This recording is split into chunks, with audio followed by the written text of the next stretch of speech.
Okay, looks like this may be it. I'll go ahead and get started. And if anyone jumps on, they can just jump on in. Kim, just thumbs up. Can you see my slides just to make sure? Yes, I can. Okay, perfect. Thank you. You're welcome. Okay, so welcome to the info session for health professions education. Normally, our wonderful leader, Staci, our Dr. Saner, is the one that presents, but she's in a workshop, AI workshop today. So I was just going to jump on and kind of go through this with you. So my name is Britt Dame. I am one of the assistant professors in the HPE program. Clinically, I started as a pediatric child life specialist within the emergency care for about 11 years. A few years ago, received my PhD in health professions education, and then Staci kind of brought me on board into this program to teach a class or two. Loved it so much, kind of decided to do it full time. And so I teach several of the courses within this program, as well as just kind of help on students on the backside, kind of get everything technology wise kind of figured out and organized. So we'll kind of start and go through. So we have three main goals for our health profession education program. Goal one is developing educational leaders within HPE. Our second goal is to provide academic healthcare institutions with highly qualified educators. We want departments within the health professions to have individuals that really champion that educational knowledge and those skills and are able to help with things like curriculum development, assessment, and really just be that person in your department that they can really count on to help them understand the literature or up-to-date learning sciences. And then our third goal is really to serve the discipline of HPE. So HPE is such a rich area right now for research and scholarship, and it is continuously evolving. We want to be able to serve this discipline by helping programs become more successful through better prepared educators, as well as through development of new research and literature. So I like to just go over kind of some of the competencies for our program to kind of help you understand a little bit about where we're coming from. So our first competency is really to create a learning or create those learning and development opportunities informed by current relevant theory and learning science for that didactic and clinical learning environment. So that's kind of one of the unique things about this program is there is a lot of focus on that clinical learning environment and not just your standard kind of classroom learning environment. And then competency two is the ability to assess, evaluate, and use research to inform practice in both those didactic and clinical learning environments. The third competency is develop and promote a professional educator identity, which is a big part of our program. And then utilize evidence-based teaching strategies to engage all learners and foster a respectful, supportive learning environment that promotes academic success. And we are really big on staying up to date with the new current evidence-based practice. And then develop scholarly skills with the underlying knowledge of learning science to influence the direction of the educational environment. And then our last competency is to lead, influence, and educate effectively across cultural, functional, and departmental components of the institution. Okay, so what specifically is special about our HPE program here at UofL? So our program is very focused on the clinical side of it. So we have teaching our courses a lot of individuals with clinical backgrounds. We have surgeons, dentists. I'm a child life specialist. We have emergency medicine physicians, dental hygienists, kind of goes on and on. But these individuals have that clinical expertise and really understand what it's like to teach in a clinical learning environment because it can be so different from our standard classroom teaching environments. And then we kind of do that because a lot of programs tend to partner with colleges of education, which is great. You learn a lot of your learning science that way. But we really want to give you courses that focus and apply directly to the clinical learning environment. So that is kind of where that difference is. Let me see if I can zoom in a little bit. So this graph kind of looks at last year in review. So we had 69 total students, 4 of which were active duty or veteran students, which we'll talk about in a minute. They kind of get a little bit of a discount. And then 53 students already had their terminal degree within their field and decided to go on to get this degree because of whatever their departmental needs or their professional goals within education. So we don't just have students in Louisville, we actually have them throughout the country, and I believe internationally as well. So 20% of our students are actually out of state from 13 different states.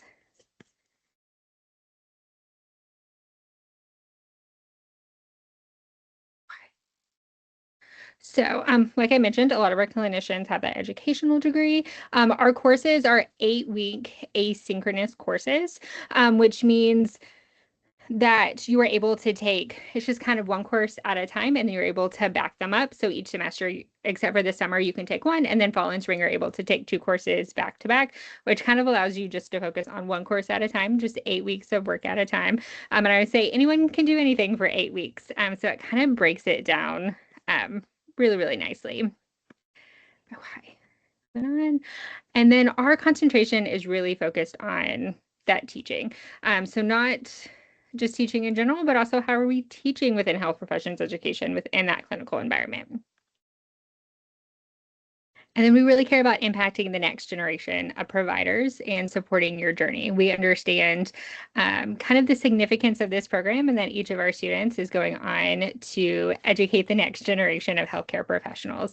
And we take that responsibility very seriously. We want to give you the absolute best information and opportunities within this course. Okay, so the HPE graduate certificate. So we have both the certificate and then the master's degree as well. This kind of shows, we'll go over the 4 courses for the certificate. All these courses are also included in the master's as well. Okay, let's see. Oh, let me grab it. Okay. Sorry, it slipped off my screen. I had to grab it again. Okay, so one of our first courses is Evaluation and Assessment HPE. These are not necessarily in order that you would take them. There's kind of an alphabetical or number order. This is actually one of the courses that I teach and love. I think it is a really great course. It really, I'm trying to, kind of the best way I can describe it. It is really focusing on how using that learning science and determining how we are building evaluations and assessments, how we are testing our students. It is a great course because it lets you take something you're already currently teaching or going to teach and really work on that. And it's really specific to you and your department and what you need help with. So I think it's a great course. I've even had students tell me that they have used kind of the information that they have learned from this course to help them interview and obtain other educational positions within their field. We also have the teaching and learning course. This is one of the introductory courses. And that one, and our program development and instructional strategies in HPE. These all have very important concentrations, but in general, we're really focusing on kind of what is our learning sciences, what is evidence-based practice, how are we engaging students into that information, how are we designing these assessments and these courses, how are we evaluating and testing. And so all of these courses are very specific, but very, very valuable. And I think a great, if you're just doing the certificate, really invaluable information. But if you want to go on and get our master's program, you will take those 4 courses, as well as, I'll go ahead and put these out there so you can kind of see them.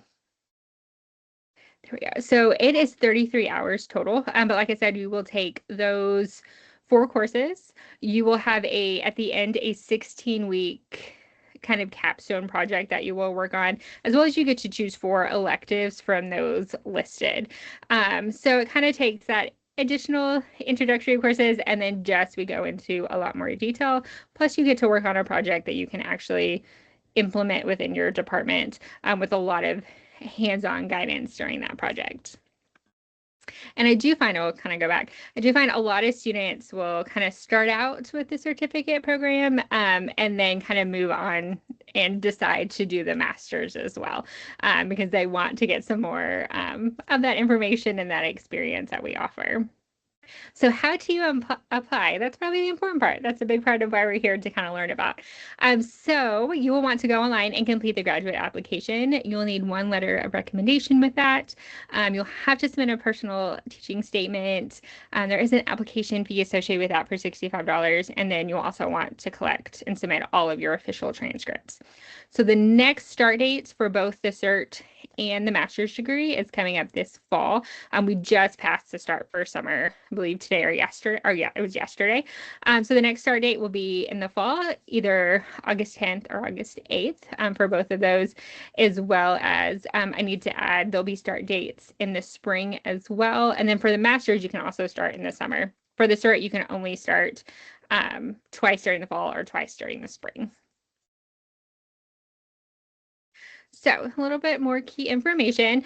Our graduate tuition is $850 per hour, or per credit hour. Like I mentioned earlier, active duty service members do get a discount. So you would be paying $250 per credit hour.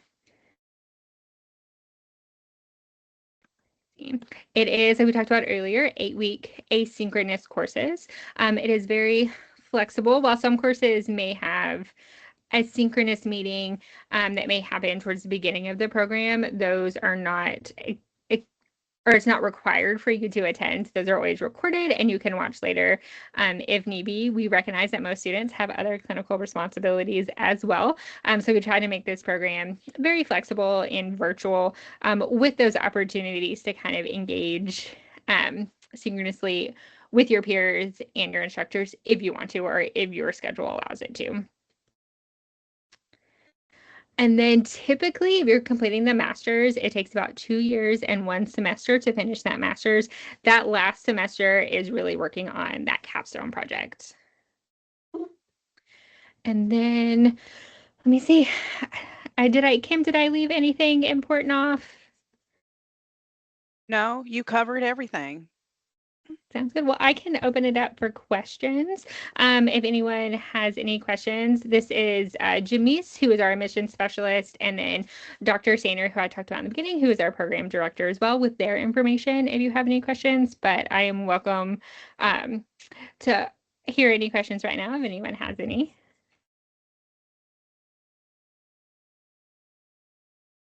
While we're waiting to see, I was also going to mention as well, our department has a podcast. This listed right here, the faculty, or we call it the Faculty Feed Podcast at UofL. But if you go on and listen to the podcast, Investing to Become a Better Educator While Traveling the World, there is some additional information about our HPE program. There's some introductions to some of this faculty as well in that podcast, if you just want a little bit more information. And then we can also put you in contact. Oh, sorry. Hey, it's just me. Oh, hey. Hey, how you doing? Good, how are you? Oh, what did you, man, you like materialized, like, the Star Trek, like beat me down. Oh, yeah. I didn't see you walking the. No, yeah. I was in Dr. Malik. I don't have any of your Oh, yeah, patients okay. till like 11. But yeah. Yeah, good to see you. Thanks. Good to see you.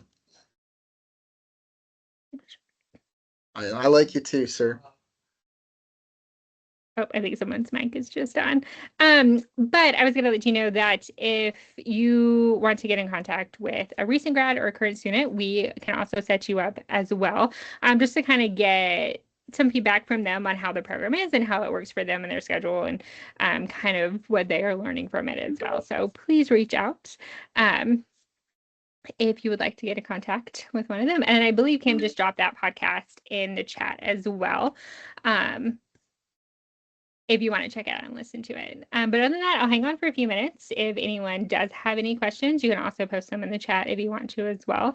But if not, thank you so much for attending, and we hope to see you in our HPE program.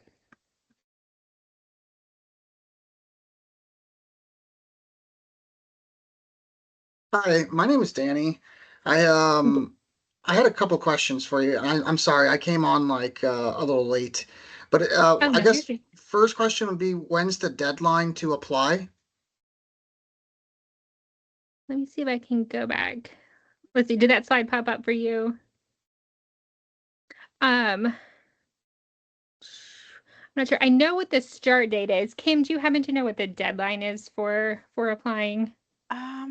Let's see. I do not know, but I can find out and send you an email with that information. That'd be great. I'm seeing, let's see, MS application August 10th, maybe. I don't know. Anyway, okay. Yeah, if someone can send me that email, that'd be great. And then 16-week course. Okay. Is it a fully online program? It is. So you can Perfect. complete everything virtually. We kind of during that 8 weeks break it down week by week. But like I said, we do have a lot of flexibility. We understand that everyone typically has a clinical schedule as well, so we kind of work with you. And if there is any type of synchronous meeting or anything like that, if your schedule doesn't allow it, that's absolutely okay. Everything is recorded, and then you can watch it at a later time. Perfect. And what about I'm sure there yeah, can you connect me to any physicians who have done this course? Yeah, Yes, absolutely. Dr. Yeah. Saner, I think, can do that. And I'll make a note of that, Britt, Okay, so that perfect. Dr. Saner can send it to him. Thank you. All right, yeah, that's all I had. Thank you guys very much. Well, of course, thank you so much for joining. And any other questions, please feel free to reach out. You will have, once Kim emails you, you'll kind of have all that info, our contact information. All right, thank you. Have a great day. Bye-bye. All right. Thank you See all. you.